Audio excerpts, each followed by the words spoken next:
In April 1066, an elderly eccentric monk called Elmer noticed a shooting star in the sky from his abbey of Malmesbury in Wiltshire.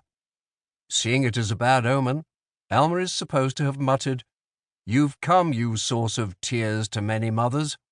It is long since I saw you, but as I see you now you are much more terrible, for I see you brandishing the downfall of my country."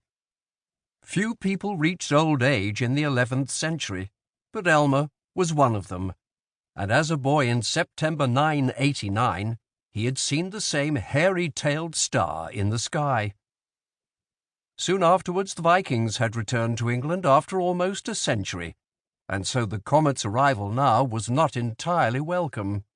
3 months before the star reappeared, King Edward had died, having first shouted wild and rather unhelpful prophecies about the country's destruction. During his long reign, the slightly weird monarch had promised the throne to a number of very violent men, and the country was now in a state of deep foreboding even for the standards of the time. The heavenly body, identified 6 centuries later by astronomer Edmund Halley, was indeed a bad omen. For 1066 would turn out to be a terrible year for England, with 2 invasions, 3 battles, and thousands of deaths.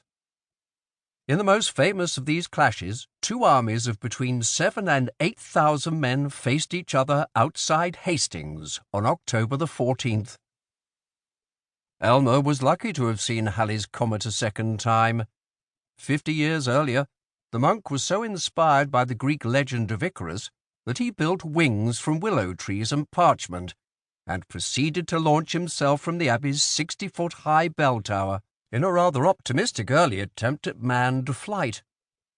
But even the fact that he broke both his legs and never walked again didn't dampen his cheery demeanor and enthusiasm. In fairness, he did stay airborne for 200 yards before crashing, or so he claimed.